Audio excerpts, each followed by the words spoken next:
กราบนบนอบน้อมยังพระติรัตนเกี่ยวเจ้าตั้งสามประการอันมีพระพุทธพระธรรมพระสงฆ์อันเป็นสรณะที่เปิ่งที่เคารพนับถืออันสูงสุดในชีวิตกราบคารวะแตบไตไวยสาปุญญาปารมีธรรมพระมหาเถรานุเถระเจ้าคณะพระสังฆาธิการภิกขุสงฆ์สามเณรจุตนจุองค์โดยความเคารพเจริญสุขเจริญปอนสาธุชนญาติโยมติ่นจองห้องวัดจุหนุ่มเท่าใจยิงก็ขอน้อมต้อนรับทุกท่านเข้าสู่รายการมรดกธรรมกับเมืองตั้งสถานีวิทยุกระจายเสียงพระพุทธศาสนาแห่งชาติและสังคมคลื่นเพื่อการศึกษาพระพุทธศาสนาและวัฒนธรรมคลื่นพระพุทธศาสนาและจริยธรรมส่งสัญญาณกระจายเสียงจากสถานีวิทยุวัดฝ่ายหินตำบลสุเทพอำเภอเมืองจังหวัดเชียงใหม่สถานีวิทยุวัดหนองกายตำบลสันปะยางอำเภอแม่แตงจังหวัดเชียงใหม่สถานีวิทยุคลื่นพระพุทธศาสนาและจริยธรรม 96.0 เมกะเฮิรตซ์สถานีวิทยุ CM77 วิทยุอินเทอร์เน็ตล้านนาและสถานีวิทยุพระพุทธศาสนาจังหวัดเชียงรายตลอดจนวิทยุชุมชนเสียงตามสายหอกระจายข่าวตามวัดบาอารามตามหมู่บ้านต่างๆพร้อมกันนี้ก็ขอยกมือ10 นิ้วถวายการต้อนรับและเจริญพรต้อนรับครูบาอาจารย์ท่านเจ้าพระสงฆ์องค์เนนตลอดจนสาธุชนญาติโยมที่ได้เข้ามาติดตามรับชมรับฟังอยู่ทางหน้าจอไลฟ์สดหรือว่า Facebook ไลฟ์สดของสถานีมรดกธรรมวัดวังสิงห์คำตลอดจนหน้าจอ Facebook ไลฟ์สดของญาติโยม FC แฟนรายการทุกท่านแล้วก็ที่ได้รับชมรับฟังทาง YouTube ทางทีวีวัดฝ่ายหินแล้วก็ทาง104ธรรมะคลายเครียดรายการนี้ดำเนินโดย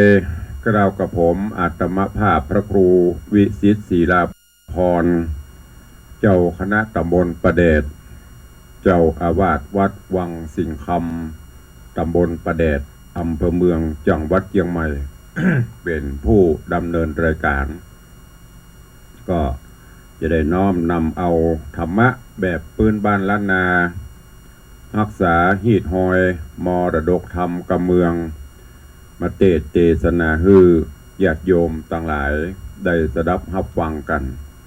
เพื่อที่จะได้น้อมนำเอาไปเป็นข้อคิดเตือนจิตเตือนใจในการดำเนินชีวิตประจำวันปากันวันนี้อากาศจะเย็นหน่อยมีลมกระโชกเป็นบางครั้งเนาะตั้งแต่ตะวันมะค่ำก็ลมมาพ่องสลับซับเปลี่ยนกันไปลักษณะเช่นนี้ก็จะทำให้ร่างกายเราเนอะอาจจะมีหวัดมีไอเข้ามาคุกคามก็ขอให้ทุกท่านได้ดูแลสุขภาพกันตัวเองวันนี้เวลานี้บางท่านก็อยู่ในรถในรางบางพ่องก็ทำกิจการงานต่างๆก็ขอให้ทุกท่านมีความสุขกายสุขใจกันเนอะกราบขอบพระคุณกับท่านผู้อำนวยการทุกสถานีเจ้าหน้าที่ช่างเทคนิคทุกท่าน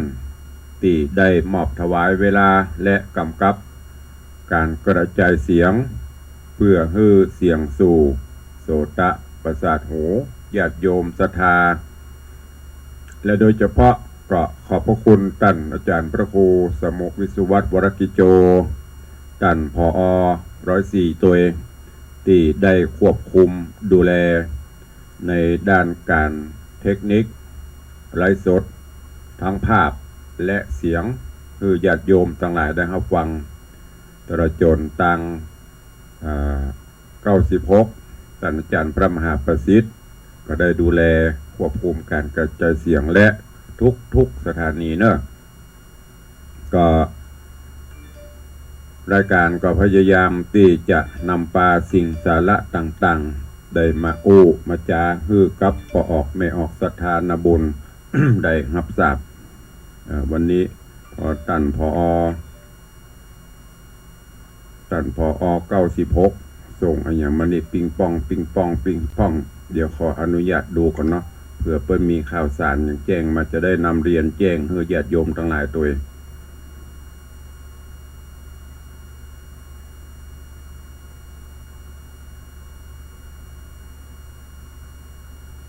เพื่อแจ้งข่าวมาวันนี้ก็เดี๋ยวก็แจ้งใต้รายการเนาะ ก็เพื่อเพื่อเสียเวลาเข้าสู่หัวใจของรายการเดี๋ยวก่อนเนาะก็เดี๋ยวก้อยมาตักมาตายก้อยมามาจ๋าพี่น้องทางจากหน้าจอ Facebook ไลฟ์สดตลอดจนต่างสถานีวิทยุในตอนนี้ก็รับหัวใจของรายการด้วยการฟังเทศน์ฟังธรรมกันเฮียก่อนก็เดี๋ยวก็ก้อยมามาจากกันเนาะ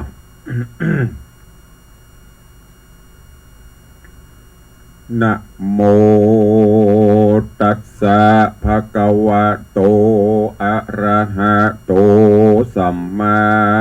สัมพุทธัสสะสัทธาทะนังศีลทานังหิริทานังโอตตปะทานังพาหุสัจจัญจะทานังจาคะทานังปัญญาทานันติสัทธโวดูแล